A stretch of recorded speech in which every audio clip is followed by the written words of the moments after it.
Hello students, this is the fourth poem from your honeydew book, The Last Bargain.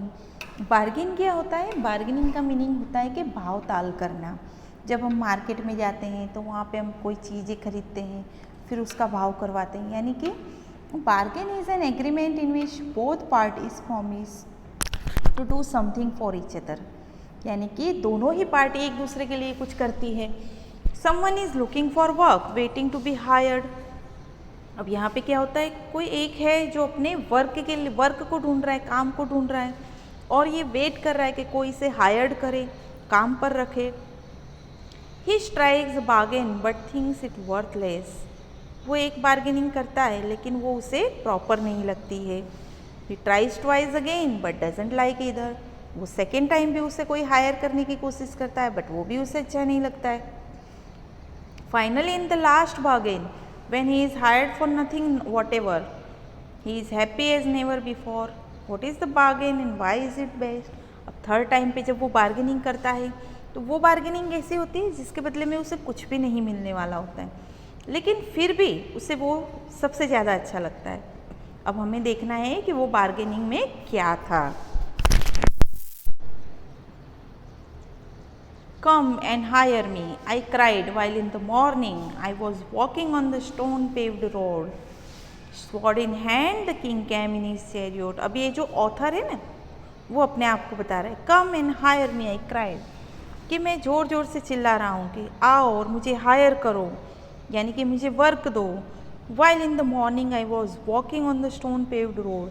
जब वो stone paved यानी कि stone लगे हुए जो रोड्स रहते, टाइल्स लगे हुए रोड्स रहते उस टाइप से, उस रोड्स पे वो चलता जा रहा था और चिल्लाता जा रहा था कि come and hire me, sword in hand, the king came in his chariot. तो ऐसे में एक राजा अपने हाथ में तलवार लेते हुए आया, अपने रथ पे बैठा हुआ। He held my hand and said I will hire you with my power. उस राजा ने मेरा हाथ पकड़ा और कहा कि मैं तुझे अपने पावर के बल पे हायर करता हूँ। पावर यानी स्ट्रेंथ, अपनी ताकत के बल पे हायर करता हूँ। बट इस power counted for not and he went away in his chariot. लेकिन उसका जो पावर था वो इस ऑथर को नहीं पिघला पाया, ऑथर उसके लिए रेडी नहीं हुआ, तो उसकी वजह से वो जो राजा था वो अपने चैरियोट में बैठ के वापस चला गया। अब ये सेकेंड बार हायर होता है। देखो, in the heat of the mid day the houses stood with shut door. अब heat of the mid day यानी कि बहुत गर्मी है, दोपहर का टाइम है। उसने देखा कि सारे जो हाउसेज हैं उनके दरवाजे बंद किए हुए हैं। आई wandered along the crooked land. उसने कहा मैं चलता जा रहा हूँ, इधर उधर चला जा रहा हूँ, टेढ़ी मेढ़ी गलियों में चला जा रहा हूँ। क्रुक्ड लैंड यानी कि टेढ़ी मेढ़ी गलियाँ। An old man came out with his bag of gold. अब ऐसे में क्या होता है, एक ओल्ड मैन आता है जो अपने सोने से भरी हुई थैली को लेके आता है, गोल्ड से भरा हुआ। He pondered and said I will hire you with my money. वो रुकता है और कहता है कि मैं तुम्हें अपने मनी के लिए हायर करूँगा। He weighed his coins one by one but I turn away.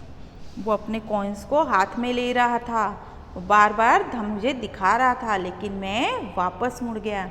देखो स्टूडेंट्स, यहाँ पे जब उसने पावर की बात की तब भी ये ऑथर रेडी नहीं हुआ, मनी की बात की तब भी ये ऑथर रेडी नहीं हुआ।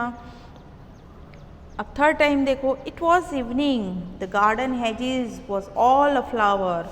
अब वो शाम का टाइम था, इवनिंग का टाइम था, गार्डन में सब जगह फूल खिले हुए थे।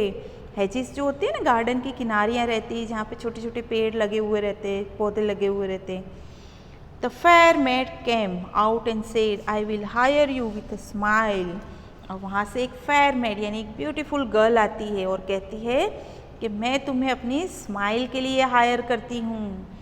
हर smile paled and melted into tears and she went back alone into the dark. और यहाँ पे क्या होता है, ऑथर उसके लिए भी रेडी नहीं होता है, और जब वो रेडी नहीं होता है तो उसकी स्माइल जो होती है वो फीकी हो जाती है और उसकी आंखों में आंसू आ जाते हैं। किसकी आंखों में? जो वो ब्यूटीफुल गर्ल होती है उसकी आंखों में, और वो वापस चली जाती है अंधेरे में। The sun glistened on the sand. अब ये सन जो है, सनलाइट जो है वो सैंड के ऊपर चमक रही है। And the sea waves broke wave hardly. और जो सी वेव्स है, समुद्र की जो लहरें हैं वो पीछे की तरफ जा रही है। A child set playing with shells, वहाँ पे एक बच्चा बैठा हुआ है और जो शेल्स होते हैं ना, शंख जो होते हैं, उनसे खेल रहा है। He raised his hand and seemed to know me and said, I hire you with nothing. अब यहाँ पे क्या होता है, वो बच्चा अपना सर ऊंचा करता है और ऑथर से कहता है कि मैं तुम्हें हायर करूँगा लेकिन कुछ भी नहीं दूंगा, मैं तुम्हें किसी भी चीज़ के लिए हायर नहीं करूँगा। From henceforward that bargain stuck in child's play made me a free man. अब यहाँ पे क्या होता है, जो ऑथर है वो उस बच्चे के लिए हायर हो जाते हैं और बच्चे के साथ खेलने लग जाते हैं। तो यहाँ पे जो बच्चों के साथ जो खेल था वो उस जो ऑथर है उन्हें एक फ्री मैन बना देता है।